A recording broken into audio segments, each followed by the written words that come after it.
Livro Ética Nicomaco. Autor Aristóteles. Livro 9. Capítulo 1. Em todas as amizades entre dissemelhantes, como dissemos, a proporção que iguala as partes e preserva a amizade. Por exemplo, na forma política de amizade, o sapateiro recebe uma compensação pelos seus produtos na proporção do que eles valem, e o mesmo sucede com o tecelão e outros artífices. Ora, aqui foi estabelecida uma medida comum sob a forma de dinheiro, a qual tudo é referido e pela qual tudo se mede. Mas na amizade entre amantes, por vezes o amante se queixa de que o seu excesso de amor não é recompensado com amor, embora não tenha nada, talvez, que o faça digno de ser amado, enquanto o amado se queixa com frequência de que o amante, que outrora lhe prometia tudo, agora não cumpre nada. Tais incidentes acontecem quando o amante ama o amado com vistas no prazer, enquanto o amado ama o amante com vistas na utilidade, e nenhum dos dois possui as qualidades que deles se esperam. Se tais são os objetivos da amizade, esta se dissolve quando os dois não obtêm as coisas que constituíam os motivos de seu amor, porquanto nenhum deles amava o outro por si mesmo, mas apenas as suas qualidades, e estas não eram duradouras. Eis aí porque essas amizades também são passageiras. Mas o amor dos caracteres, como dissemos, perdura porque só depende de si mesmo.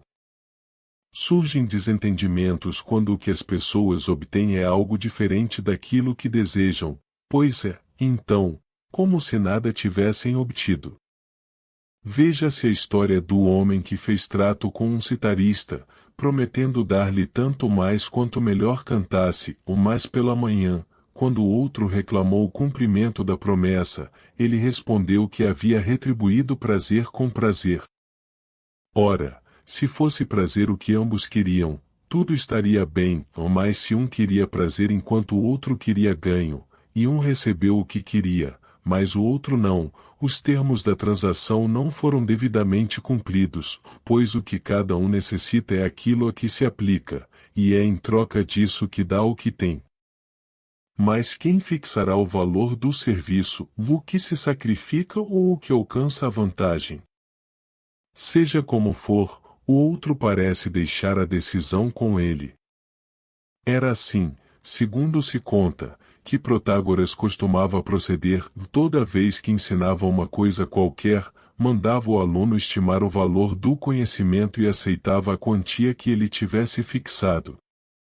Mas em tais assuntos alguns aprovam o aforismo, que cada um tem a sua recompensa fixa.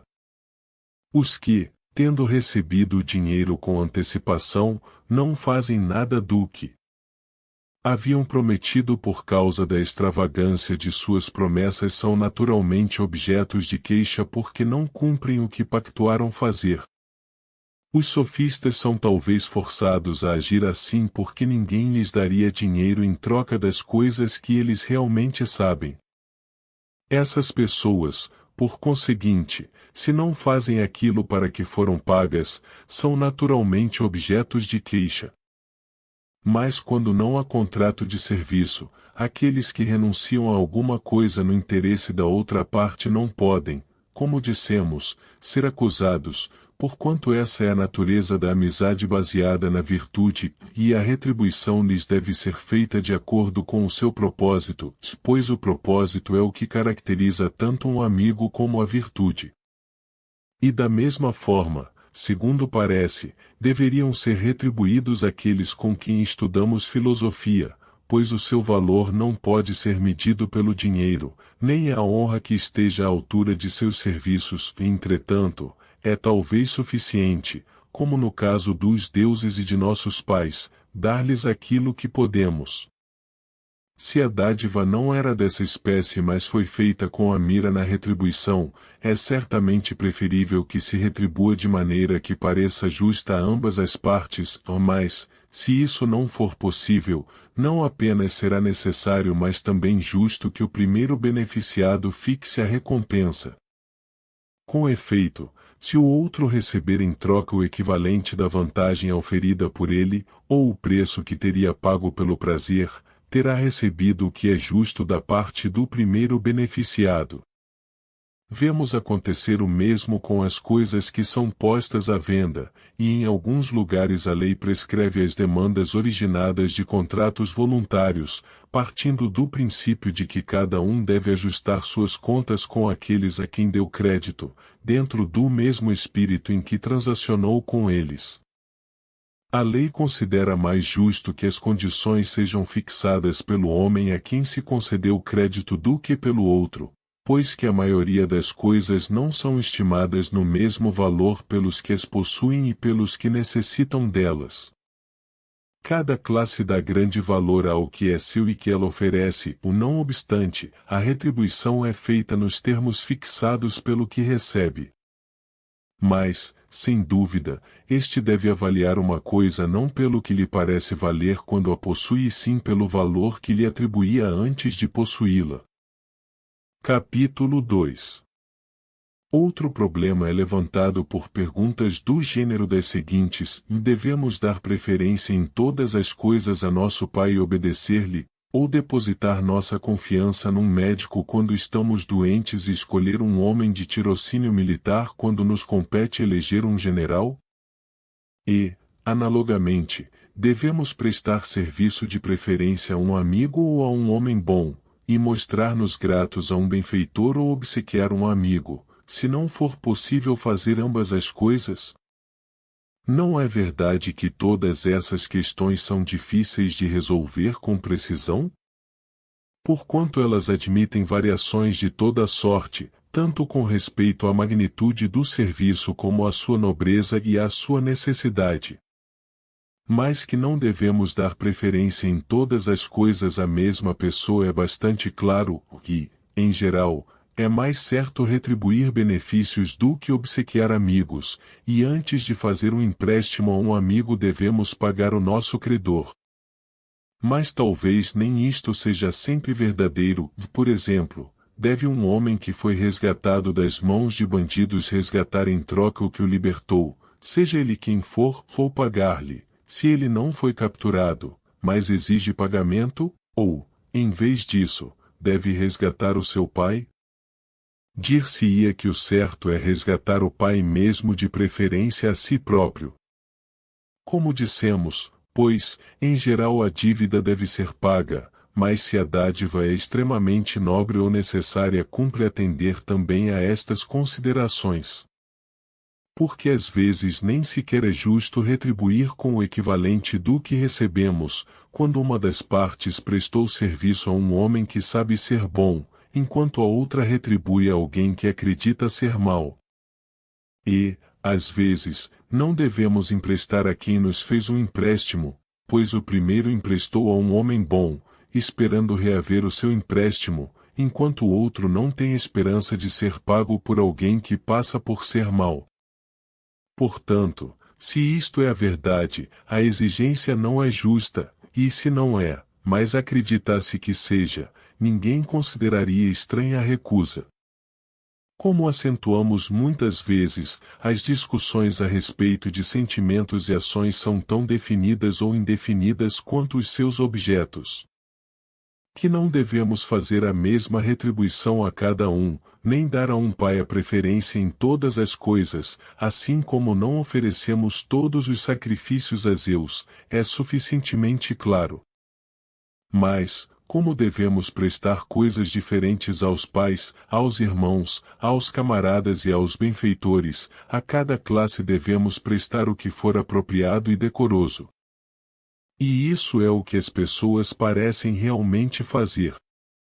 Para as bodas convidam os parentes, pois estes fazem parte da família e, por conseguinte, participam também dos acontecimentos que a afetam, e por ocasião dos enterros também consideram apropriado que se reúnam os parentes antes de mais ninguém, pela mesma razão. No que toca aos alimentos, pensa-se que devemos ajudar nossos pais antes de qualquer outro, pois que deles recebemos outrora o nosso sustento e é mais honroso ajudar a esse respeito os autores de nosso ser, mesmo de preferência a nós próprios. E também devemos honrar nossos pais como honramos os deuses, porém não lhes prestar toda e qualquer honra, ou acresce que as mesmas honras não convêm ao pai e à mãe, nem se lhes deve dar as que se costuma conferir a um filósofo ou um general, e sim as que são devidas a um pai ou a uma mãe. A todas as pessoas mais velhas, igualmente, devem ser prestadas as honras que convêm à sua idade, erguendo-nos para recebê-las, procurando lugares para elas, etc., ao passo que aos camaradas e amigos devemos dar a liberdade de expressar-se e o uso de todas as coisas em comum. E também aos parentes, aos concidadãos e a cada uma das outras classes deve-se sempre procurar prestar o que for apropriado e comparar os direitos de cada classe com respeito à proximidade de relação, e à virtude ou necessidade. A comparação é mais fácil quando as pessoas pertencem à mesma classe, e mais trabalhosa quando são diferentes. Nem por isso devemos furtar-nos a tarefa, mas cumpre-nos decidir a questão como melhor pudermos. Capítulo 3. Outra questão que se apresenta é sobre se convém ou não romper a amizade quando a outra parte não permanece a mesma. Talvez se possa dizer que não há nada de estranho em romper uma amizade baseada na utilidade ou no prazer quando nossos amigos já não possuem tais atributos. Pois foi por causa destes que nos tornamos amigos, e quando eles deixam de existir, é razoável que não se sinta mais amor. Mas poderíamos queixar-nos de outro se, tendo-nos ele amado pela nossa utilidade ou aprazibilidade, simulou amar-nos pelo nosso caráter. Porque, como dissemos no começo, as mais das vezes surgem os desentendimentos entre amigos quando não são amigos dentro do espírito em que pensam sê-lo. E assim, quando um homem iludiu a si mesmo julgando que era amado pelo seu caráter e isso não correspondia em absoluto à verdade, não pode lhe censurar a ninguém senão a si próprio, ou mais quando foi iludido pelas simulações da outra pessoa. É justo que se queixe de quem o enganou, mais justo, até, do que quando nos queixamos de falsificadores de moedas, porquanto o mal diz respeito a uma coisa mais valiosa. Mas quando aceitamos um homem como bom e ele se revela e patenteia mal, devemos continuar a amá-lo. Isso é certamente impossível, visto que não se podem amar todas as coisas, mas apenas o que é bom. O que é mal nem pode nem deve ser amado, pois ninguém tem o dever de amar o mal, nem de tornar-se semelhante a ele, e já temos dito que o semelhante é caro ao semelhante. Deve, então, ser a amizade imediatamente rompida? Ou não será assim em todos os casos, mas apenas quando nossos amigos são incuráveis em sua maldade? Se são passíveis de reforma, deveríamos antes procurar ajudá-los no que toca ao seu caráter ou aos seus bens materiais, tanto mais que isso é melhor e mais característico da amizade. Mas ninguém acharia estranho que alguém rompesse semelhante amizade, pois não era amigo de um homem dessa espécie, uma vez que seu amigo mudou e ele não pode salvá-lo, é justo que o abandone. Mas se um dos amigos permanecesse o mesmo e o outro se tornasse melhor e o ultrapassasse grandemente em virtude, deveria o segundo tratar o primeiro como amigo? Seguramente, isso não é possível. A verdade do que dizemos se evidencia sobretudo quando o intervalo é grande, como no caso das amizades de infância, e se um dos amigos permaneceu uma criança quanto ao intelecto, ao passo que o outro se tornou um homem na inteira acepção da palavra. Como podem continuar amigos se não aprovam as mesmas coisas, nem se deleitam ou contrastam com as mesmas coisas? Porquanto nem mesmo com respeito um ao outro haverá concordância entre os seus gostos, e sem isso, não pode haver amizade, pois impossível é viverem os dois juntos. Já discutimos, porém, estes assuntos. Devemos, então, conduzir-nos para com ele como se nunca tivéssemos sido seu amigo? Certamente nos recordaremos de nossa antiga intimidade, e como somos de opinião que convém obsequiar nossos amigos de preferência estranhos, também no caso dos que foram nossos amigos devemos levar em consideração a amizade de outrora, se o rompimento não se deveu a um excesso de maldade. Capítulo 4. As relações amigáveis com seu semelhante e as marcas pelas quais são definidas as amizades parecem proceder das relações de um homem para consigo mesmo. Com efeito, definimos um amigo como aquele que deseja e faz, ou parece desejar e fazer o bem no interesse de seu amigo, ou como aquele que deseja que seu amigo exista e viva, por ele mesmo, e isso é o que as mães fazem aos seus filhos e o que fazem os amigos que entraram em conflito. E outros o definem como aquele que vive na companhia de outro e tem os mesmos gostos que ele, ou o que compartilha os pesares e alegrias de seu amigo, e isso também é encontrado principalmente nas mães. É por alguma destas características que a amizade é definida. Ora, cada uma delas é verdadeira do homem bom em relação a si mesmo, e de todos os outros homens na medida em que se consideram bons, a virtude e o homem bom parecem, como dissemos, ser a medida de todas as classes de coisas. Com efeito, as suas opiniões são harmônicas e ele deseja de toda a sua alma as mesmas coisas, por conseguinte, deseja para si o que é bom e o que parece sê-lo, e o faz, pois é característico do homem bom pôr em prática o bem, e assim procede no seu próprio interesse, e isto é, no interesse do elemento intelectual que possui em si e que é considerado como sendo o próprio homem, e a si mesmo deseja a vida e a preservação, em especial do elemento em virtude do qual ele pensa. Porquanto a existência é boa para o homem virtuoso, e cada um deseja para si o que é bom, ao passo que ninguém desejaria possuir o mundo inteiro se para tanto lhe fosse preciso tornar-se outra pessoa. Quanto a isso, Deus é quem tem a posse atual do bem. Tal homem só deseja essas coisas com a condição de continuar sendo o que é, e o elemento pensante parece ser o próprio indivíduo, ou sê-lo mais do que qualquer outro dos elementos que o formam. E ele deseja viver consigo mesmo, e o faz com prazer, já que se compraz na recordação de seus atos passados e suas esperanças para o futuro são boas, e portanto agradáveis. Tem, do mesmo modo, a mente bem provida de objetos de contemplação. E sofre e se alegra, mais do qualquer outro, consigo mesmo, porquanto a mesma coisa é sempre dolorosa, e a mesma coisa, sempre agradável, e não uma coisa agora e outra depois. Ele não tem, por assim dizer, nada de que possa arrepender-se.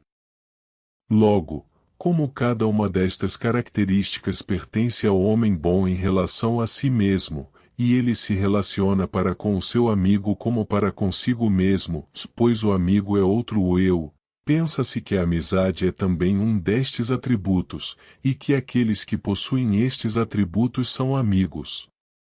Se há ou não amizade entre um homem e ele mesmo, é uma questão que podemos deixar de lado por ora. Parece haver amizade na medida em que ele é dois ou mais, a julgar pelos atributos da amizade que mencionamos acima e pelo fato de que o extremo da amizade é comparado ao amor que sentimos por nós mesmos. Entretanto, os atributos mencionados parecem pertencer à maioria dos homens, por deploráveis criaturas que eles sejam. Devemos então dizer que, na medida em que estão satisfeitos consigo e se consideram bons, eles participam desses atributos? O certo é que nenhum homem radicalmente mau e ímpio os possui ou sequer parece possuí-los. Não se pode dizer, tampouco, que as pessoas inferiores os possuam, pois tais pessoas não se harmonizam consigo mesmas, e apetecem certas coisas, mas racionalmente desejam outras. Isto é verdadeiro, por exemplo, dos incontinentes, que escolhem, em lugar das coisas que eles mesmos julgam boas, outras que são agradáveis mas perniciosas, e enquanto outras pessoas ainda, por covardia e indolência, se esquivam de fazer o que consideram melhor para elas próprias. E os que cometeram muitos atos abomináveis e são odiados pela sua maldade esquivam-se à própria vida e destroem a si mesmos.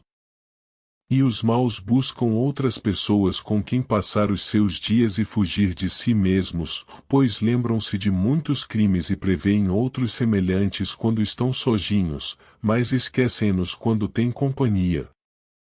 E, não possuindo em si nada de louvável, não sentem nenhum amor por si mesmos.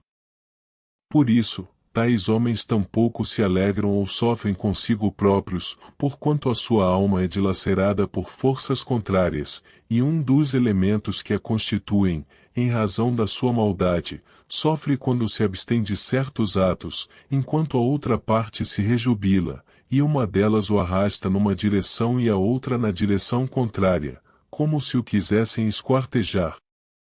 Se um homem não pode sentir dor e prazer ao mesmo tempo, pelo menos ao cabo de alguns instantes sofre porque sentiu prazer e desejaria que tais coisas não lhe fossem agradáveis, porque os maus têm a alma pejada de arrependimento. Por esses motivos o homem mau não parece amigavelmente disposto sequer para consigo mesmo, uma vez que nele não existe nada digno de amor. De modo que, se ter semelhante índole ser a mais desgraçada das criaturas, devemos envidar todos os esforços para evitar a maldade e procurar ser bons, porque só assim poderemos ser amigos de nós mesmos e dos outros. Capítulo 5. A benevolência é uma espécie de relação amigável, mas não se identifica com a amizade, pois que tanto podemos senti-la para com pessoas a quem não conhecemos como sem que elas próprias o saibam, ao passo que com a amizade não sucede assim. Isto, aliás, já ficou dito atrás. Mas a benevolência não é sequer um sentimento amistoso, já que não envolve intensidade ou desejo, enquanto o sentimento de amizade é acompanhado desses elementos. Além disso, a amizade implica intimidade, enquanto a benevolência pode surgir repentinamente, como acontece para com os adversários numa competição, sentimos benevolência para com eles e compartilhamos os seus desejos, mas não cooperaríamos em nada com eles, porque, como dizíamos, esse sentimento nos vem de súbito e nós só os amamos superficialmente. A benevolência parece, pois, ser um começo de amizade, como o prazer dos olhos é o começo do amor. Porque ninguém ama se não se deleitou de início com a forma do ser amado, mas nem por isso que se deleita com a forma de outro ama, é também preciso que sinta a sua falta quando está ausente e que anseie pela sua presença. Do mesmo modo, não é possível que duas pessoas sejam amigas se antes não sentiram benevolência uma para com a outra, mas pelo simples fato de sentirem benevolência não se pode dizer que sejam amigas, porquanto apenas desejam bem ao outro, mas não cooperariam em nada com ele nem se dariam ao trabalho de ajudá-lo. E assim, por uma extensão do termo amizade, poder-se-ia dizer que a benevolência é uma amizade inativa, se bem que passe a ser amizade verdadeira quando se prolonga e chega ao ponto da intimidade. Não se trata aqui, porém, da amizade baseada na utilidade nem da que tem por objeto o prazer, pois tampouco a benevolência surge em tais condições. O homem que recebeu um benefício retribui com benevolência, e nisso não faz senão o que é justo, enquanto o que deseja a prosperidade de alguém porque espera enriquecer através dele não parece sentir benevolência para com tal pessoa, mas antes para consigo mesmo, assim como um homem não é amigo de outro se o estima apenas por causa de algum proveito que possa tirar dele. Em geral, a benevolência surge em virtude de alguma excelência ou mérito, quando um homem parece a outro belo, bravo ou algo de semelhante, como fizemos ver no caso dos adversários numa competição. Capítulo 6. A unanimidade também parece ser uma relação amigável. Por este motivo não há ela identidade de opinião, a qual poderia ocorrer mesmo entre pessoas que não se conhecem.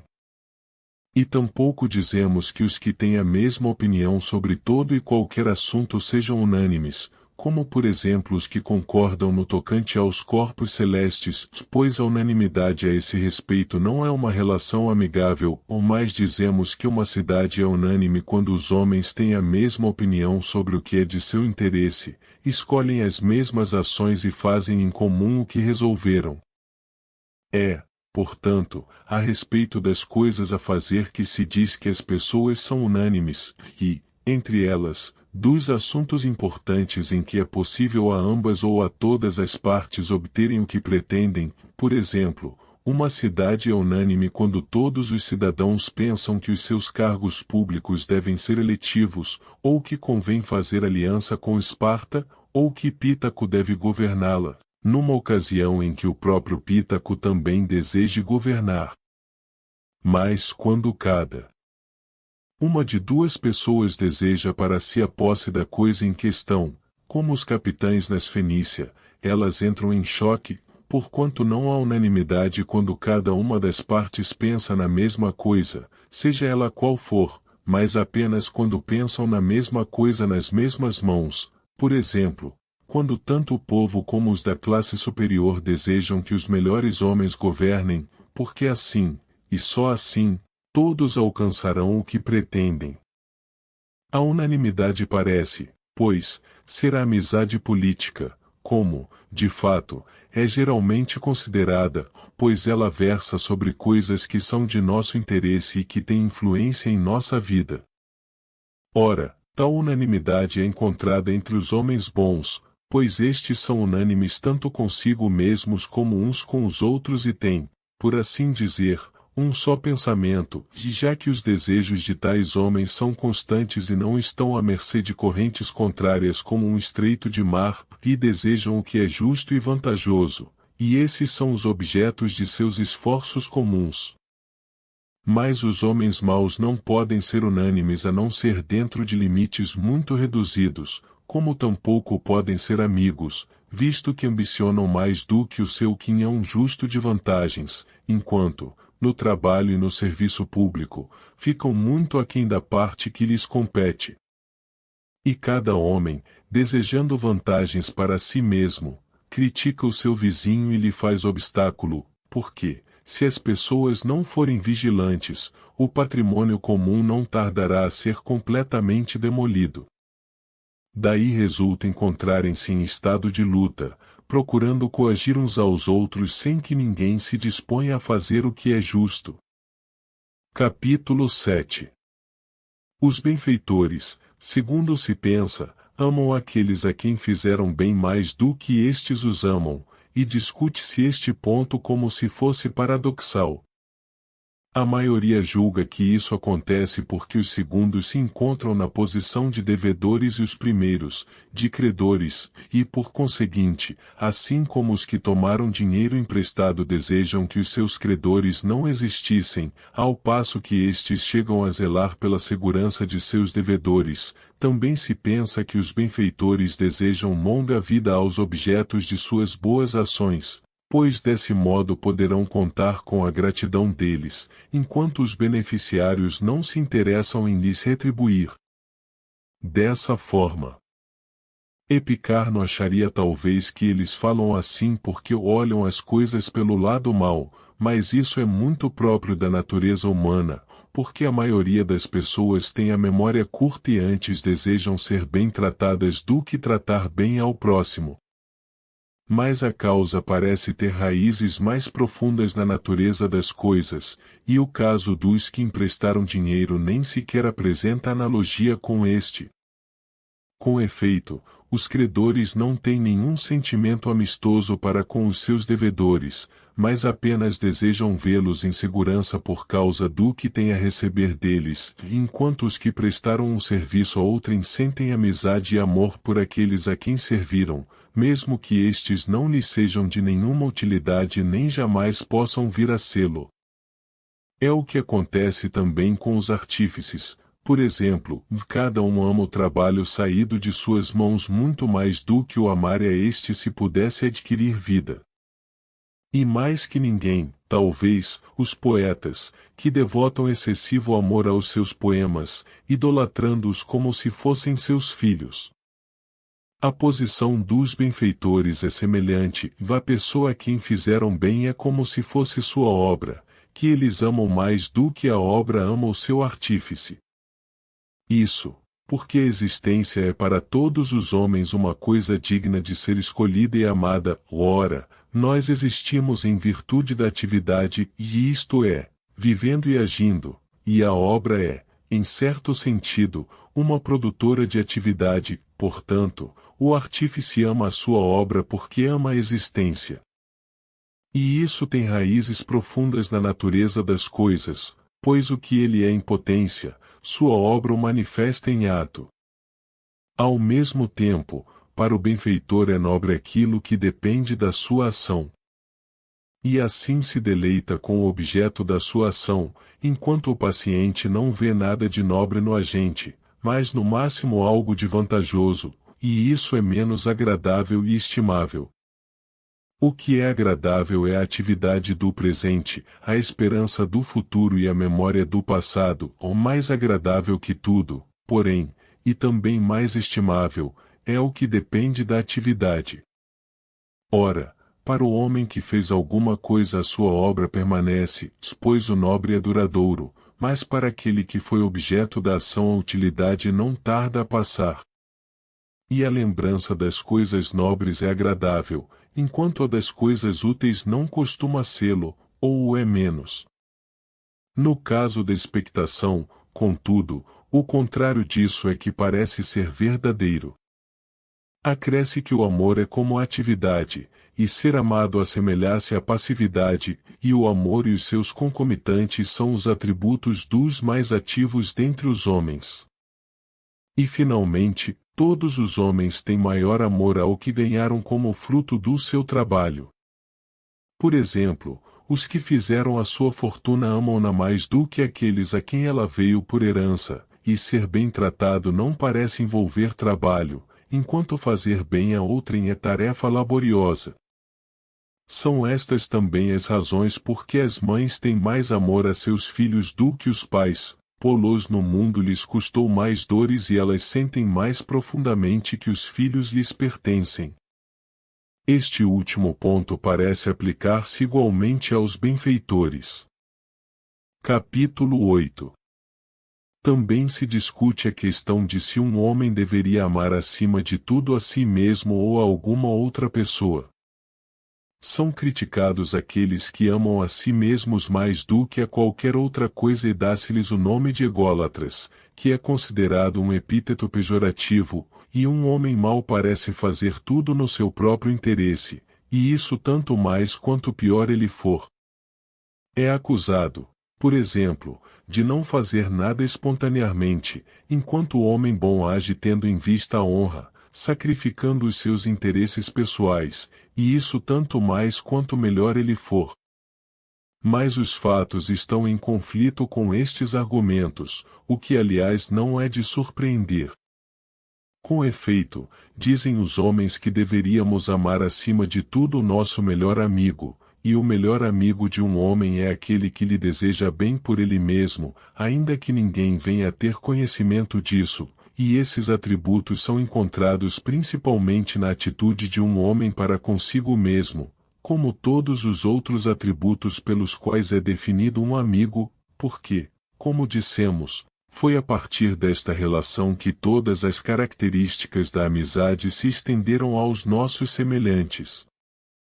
E isto é confirmado pelos provérbios: como uma só alma, os amigos possuem todas as coisas em comum, a amizade e a igualdade e a caridade começa por casa, pois todas essas características são encontradas principalmente na relação de um homem para consigo mesmo. Ele próprio é o seu melhor amigo, e por isso deveria amar a si mesmo acima de tudo. É, pois, razoável indagar qual das duas opiniões seguiremos, porque ambas são plausíveis. Talvez convenha distinguir esses argumentos uns dos outros e determinar em que medida e a que respeito cada uma das opiniões é verdadeira. Ora, a verdade poderá tornar-se evidente se apreendermos o sentido em que cada escola usa a expressão o amigo de si mesmo. Os que a usam como termo de censura atribuem autofilia aos que abocanham um quinhão maior de riquezas, honras e prazeres corporais, pois essas são as coisas que a maioria deseja e pelas quais se esforça como se fossem as melhores de todas, e também por esse motivo se tornam objetos de competição. E os que são cúpidos com respeito a elas satisfazem os seus apetites, e de modo geral, os seus sentimentos e o elemento irracional de sua alma. Ora, a maioria dos homens são dessa natureza, e esse é o motivo de ser usado o epíteto em tal acepção, dele recebe o seu significado do tipo predominante de autofilia, que é mau. É justo, por conseguinte, que os homens que amam a si mesmos desse modo sejam objetos de censura.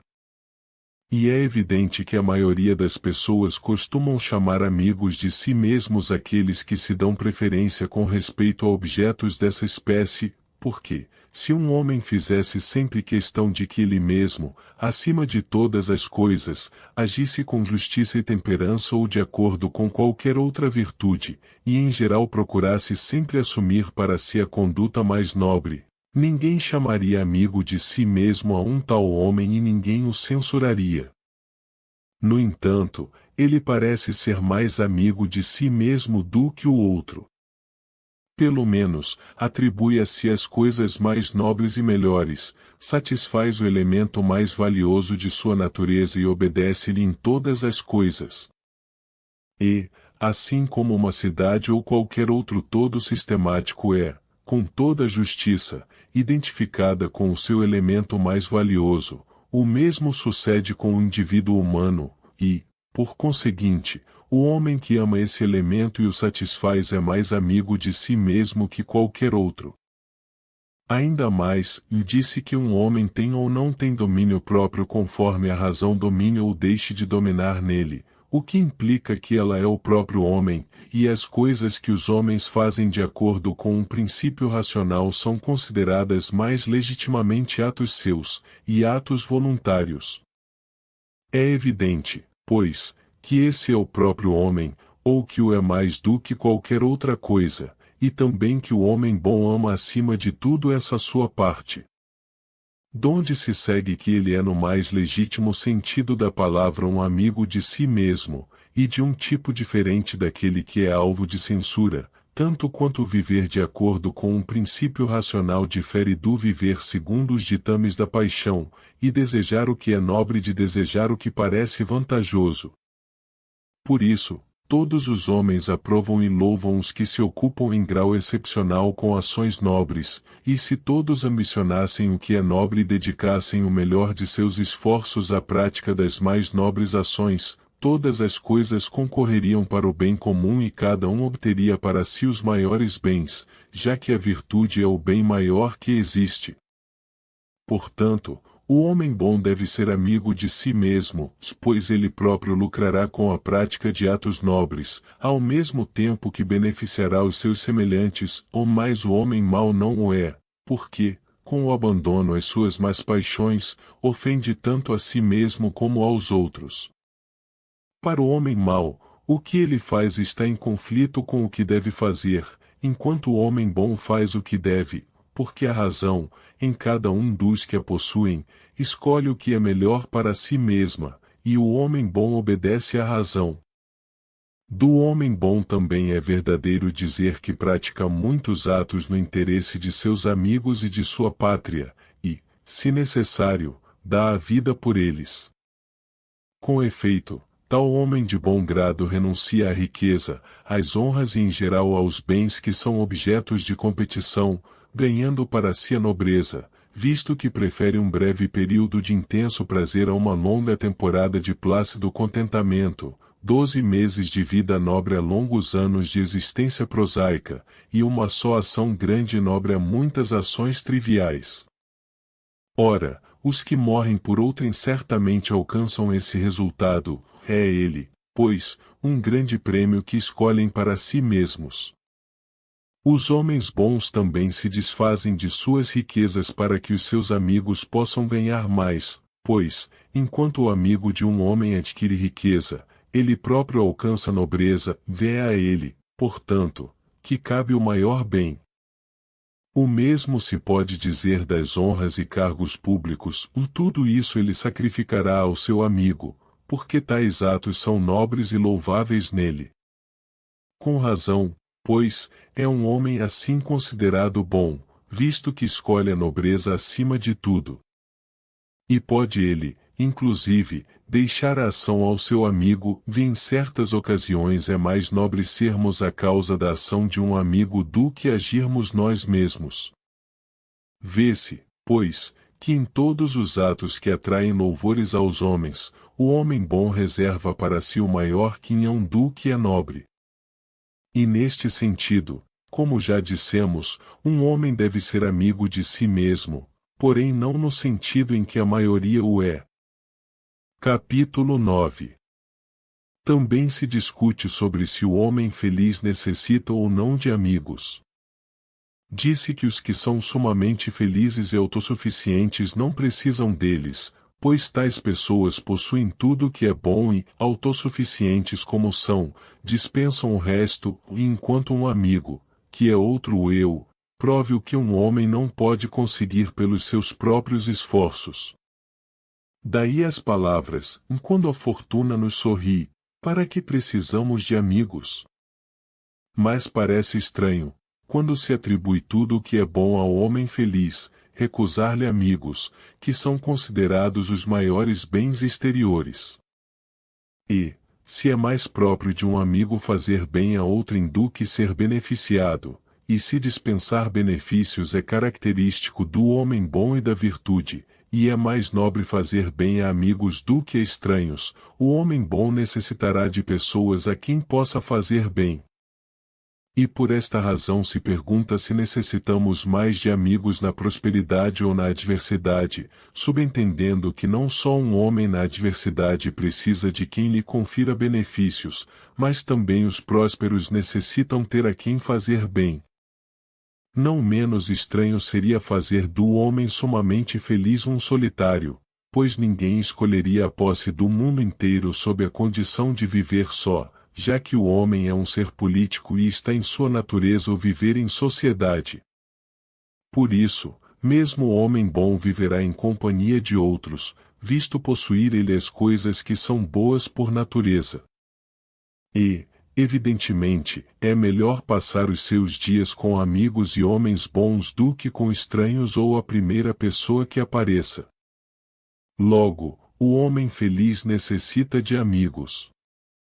Que significa, então, a asserção da primeira escola, e em que sentido corresponde ela à verdade? Dar-se-á o caso de que a maioria dos homens identifiquem os amigos com as pessoas úteis? De tais amigos, é certo que o homem sumamente feliz não tem necessidade, visto já possuir todas as coisas boas, e tampouco necessitará daqueles com quem fazemos amizade por causa do prazer que nos proporcionam, ou só precisará deles em grau muito restrito, pois, sendo aprazível a sua vida, ele dispensa prazeres adventícios, e, como não necessita de tais amigos, julga-se que não necessita de amigos em absoluto.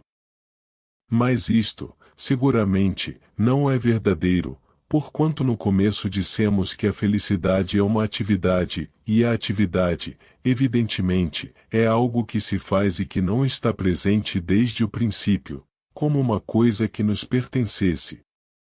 Se a felicidade consiste em viver e em ser ativo, e a atividade do homem bom é virtuosa e aprazível em si mesma, como dissemos no começo, e o fato de uma coisa nos pertencer é um dos atributos que a tornam aprazível, e podemos contemplar o nosso próximo melhor do que a nós mesmos e suas ações melhor do que as nossas, E se as ações dos homens virtuosos que são seus amigos são aprazíveis aos bons, visto possuírem ambos os atributos que são naturalmente aprazíveis, ou se assim é, o homem sumamente feliz necessitará de amigos dessa espécie, já que o seu propósito é contemplar ações dignas e ações que sejam suas, e as de um homem bom que seja seu amigo possuem ambas essas qualidades. Além disso, pensa-se que o homem feliz deve ter uma vida aprazível. Ora, se ele vivesse como um solitário, a existência lhe seria dura, pois não é fácil a quem está sozinho desenvolver uma atividade contínua, mas com outros e visando aos outros, isso é mais fácil.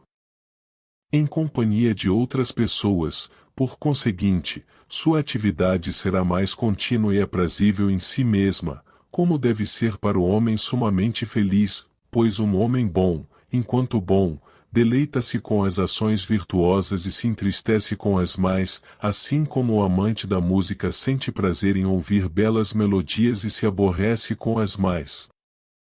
A companhia dos bons também nos oferece certo adestramento na virtude, como disse Teógenes antes de nós.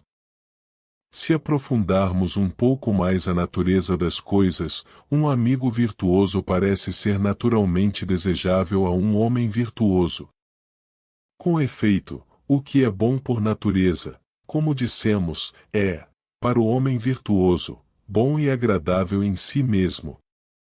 Ora, a vida é definida, quanto aos animais, pelo poder de percepção, e quanto ao homem, pelo poder de percepção ou de pensamento, e um poder é definido com referência à correspondente atividade, que é a coisa essencial, ou logo, a vida parece ser essencialmente o ato de perceber ou de pensar. Ora, a vida faz parte das coisas que são boas e aprazíveis em si mesmas, visto que ela é determinada, e o determinado é da natureza do bom, e o que é bom por natureza também é bom para o homem virtuoso, por isso a vida parece aprazível a todos os homens. Não devemos, contudo, aplicar este princípio a uma vida má e corrupta, nem a uma vida passada entre sofrimentos, pois tal vida é indeterminada, tal qual os seus atributos.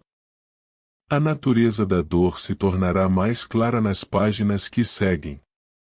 Mas, se a vida em si mesma é boa e aprazível, o que parece ser verdadeiro pelo próprio fato de a desejarem todos os homens, e particularmente os que são bons e sumamente felizes, para tais homens, a vida é desejável mais que para quaisquer outros, e sua existência é feliz no mais alto grau, e se quem vê percebe que vê, e quem ouve percebe que ouve, e quem caminha percebe que caminha, e em todas as outras atividades há também alguma coisa que percebe que estamos agindo, de modo que, se percebemos, percebemos que percebemos, e, se pensamos, percebemos que pensamos, e se perceber que percebemos ou pensamos é perceber que existimos, pois que a existência foi definida como percepção ou pensamento, e se perceber que vivemos é, em si mesmo, uma das coisas aprazíveis, pois a vida é boa por natureza,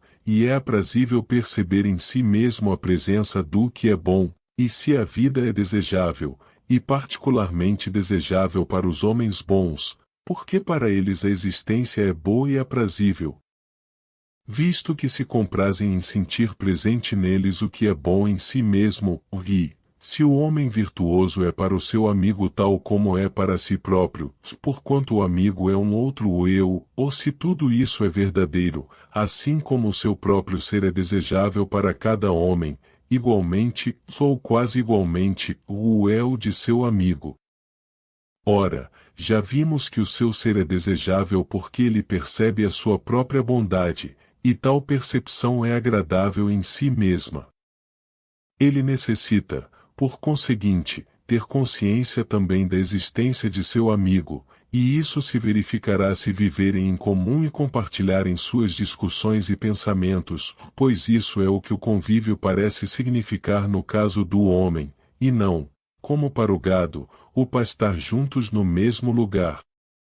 Se, portanto, O ser é desejável em si mesmo para o homem sumamente feliz, visto que é bom e agradável por natureza, e o ser de seu amigo é mais ou menos idêntico ao seu. Um amigo será uma das coisas desejáveis. Ora, o que é desejável para ele, é necessário que o possua sob pena de ser deficiente a esse respeito. Para ser feliz o homem necessita, portanto, de amigos virtuosos. Capítulo 10. Devemos, então, fazer o maior número possível de amizades, ou, assim como no tocante à hospitalidade é considerado de bom alvítrio não ser homem de muitos convidados, nem homem de nenhum, a regra se aplica também à amizade. Um homem não deve viver sem amigos nem ter um número excessivo deles. A máxima parece perfeitamente aplicável às amizades que fazemos com vistas na utilidade, porque retribuir os serviços de muita gente é coisa trabalhosa e uma vida humana não basta para tanto. Logo, o excesso de amigos sobre o número suficiente para nossa existência é supérfluo e constitui um obstáculo à vida nobre, e de forma que não necessitamos deles. Das amizades feitas com vistas no prazer também bastam umas poucas, assim como um pouco de tempero na comida é suficiente. Mas no que toca aos bons amigos, devemos tê-los tanto quanto possível, ou há um limite para o seu número como há para o tamanho de uma cidade? Não se pode fazer uma cidade com 10 homens, e se estes forem 100.000, nem por isso ela será uma cidade. Entretanto, o número apropriado não é provavelmente uma quantidade fixa, mas qualquer que se situe entre dois pontos fixos. De modo que para os amigos também existe um número fixo, talvez o maior número com que se pode conviver, pois essa, segundo verificamos, é considerada como a própria característica da amizade, e é evidente que não se pode conviver com muitas pessoas e dividir-se entre elas. Acresce que essas pessoas também devem ser amigas umas das outras, se têm de passar a vida juntas, e dificilmente tal condição será preenchida com um número elevado de indivíduos. E tampouco é fácil compartilhar as alegrias e os pesares íntimos de muita gente, pois isso importaria em sentir-se feliz com um amigo e em contristar-se com outro, simultaneamente. Parece, pois, que convém não procurar ter o maior número possível de amigos, mas apenas tantos quantos forem suficientes para os fins do convívio, pois ser um grande amigo de muitas pessoas é coisa que se afigura impossível. Por essa mesma razão, não podemos amar várias pessoas ao mesmo tempo.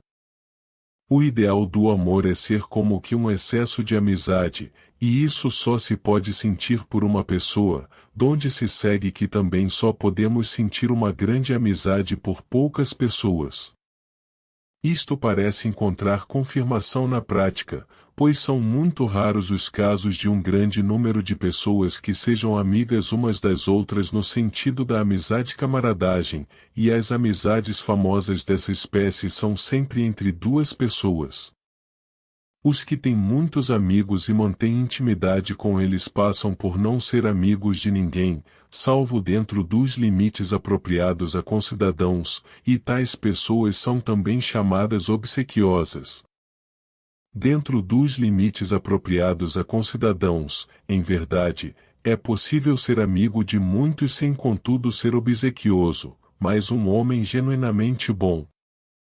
Por outro lado, não se pode manter com muitas pessoas a espécie de amizade que se baseia na virtude e no caráter de nossos amigos, e devemos dar-nos por felizes se encontrarmos uns poucos dessa espécie.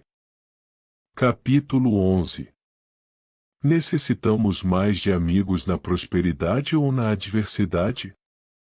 Tanto numa como na outra situação eles são procurados, porque, se na adversidade os homens precisam de ajuda, na prosperidade necessitam pessoas com quem conviver e as quais fazer objetos de sua beneficência, já que desejam fazer bem a outrem. A amizade é, pois, mais necessária na adversidade, e por esse motivo são os amigos úteis que buscamos em tal caso, na prosperidade. Pelo contrário, ela é mais nobre, e então buscamos também homens bons para serem nossos amigos, visto que é mais desejável fazer bem a eles e com eles conviver. Com efeito, a própria presença dos amigos é aprazível tanto na boa como na má fortuna, já que nossa dor é menor quando eles a compartilham conosco. E assim, poder-se-ia perguntar se eles tomam sobre os seus ombros uma parte do nosso fardo, ou se é a presença dos amigos, pelo que tem de aprazível, e o pensamento de eles se condoerem conosco que aligeram a nossa dor. Quer os motivos sejam esses, quer algum outro, é uma questão que podemos pôr de lado, seja como for, o que descrevemos parece realmente ocorrer. Mas a presença dos amigos parece encerrar uma mistura de vários fatores. O simples fato de vê-los é agradável, especialmente se nos encontramos numa quadra adversa, e torna-se uma salvaguarda contra o pesar, pois um amigo tende a confortar-nos tanto pela sua presença como pelas suas palavras, se é uma pessoa de tato, visto conhecer o nosso caráter e as coisas que nos agradam ou nos contristam. Mas vê-los sofrer com nossos infortúnios é doloroso, pois todos evitam causar dor a seus amigos. Por esse motivo os homens de natureza varonil abstêm-se de fazer seus amigos sofrer com eles, e a não ser que tenham uma extraordinária insensibilidade à dor, tal homem não pode suportar a dor que causa a seus amigos, e em geral não admite companheiros de aflição porque ele próprio não é dado a afligir-se. Mas as mulheres e os homens mulheres gostam de ter pessoas condoídas ao seu redor e amam-nas como amigos e companheiros de pesar. Contudo, é evidente que em todas as coisas deveríamos procurar imitar o melhor tipo de pessoa. Por outro lado, a presença de amigos na prosperidade tanto implica um modo aprazível de passar o tempo como o prazer de vê-los felizes com a nossa boa fortuna. Segundo parece, pois, deveríamos convocar sem demora os nossos amigos a compartilhar a nossa aventura, pois as pessoas de caráter benfazejo são nobres, mas hesitar em chamá-los nos dias de infortúnio, pois que de nossos males devemos dar-lhes uma parte tão pequena quanto possível, donde a frase, já basta o meu infortúnio. Acima de tudo, devemos chamar nossos amigos quando eles podem, sem grande trabalho, prestar-nos um grande serviço. Inversamente, é decoroso ocorrer sem ser convidado em auxílio dos que foram colhidos pela adversidade, pois é característico de um amigo prestar serviços, e especialmente aos que deles necessitam e que não os solicitaram. Tal ação é mais nobre e mais aprazível a ambos, ou mais quando nossos amigos são prósperos não devemos hesitar em compartilhar de suas atividades, porquanto eles precisam de amigos também para isso, nem nos apressarmos quando se trata de ser beneficiados por eles, porque não é nobre mostrar-se ávido de receber benefícios. Ainda assim, convém evitar a reputação de desmancha-prazeres a que nos exporemos se os repelirmos, pois isso algumas vezes acontece. Em conclusão, a presença de amigos parece ser desejável em todas as circunstâncias. Capítulo 12.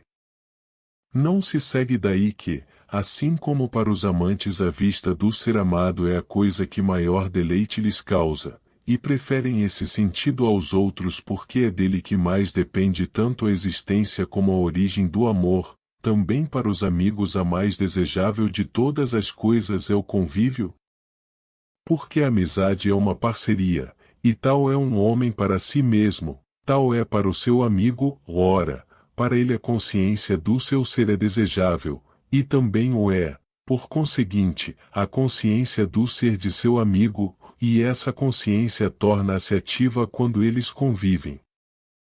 Por isso, é natural que busquem o convívio. E daquilo que a existência significa para cada classe de homens, daquilo que, para eles, dá valor à vida, disso mesmo desejam ocupar-se em companhia de seus amigos. Por isso alguns bebem juntos, outros jogam dados juntos, outros associam-se nos exercícios atléticos, na caça ou no estudo da filosofia, cada classe de homens passando os dias entregue, em mútua companhia, às ocupações que mais ama na vida, porque, visto como desejam viver com seus amigos, fazem e compartilham aquelas coisas que lhes dão o sentimento de viverem juntos.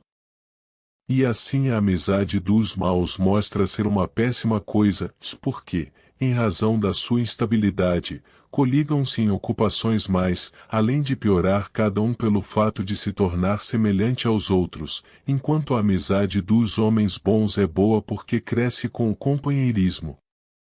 E pensa-se que eles se tornam também melhores graças às suas atividades e à boa influência que uns têm sobre os outros, pois cada um recebe dos demais o modelo das características que aprova, se daí a frase, vai aprender, ações nobres de homens nobres. Basta, pois, quanto à amizade. Nossa próxima tarefa será discutir o prazer.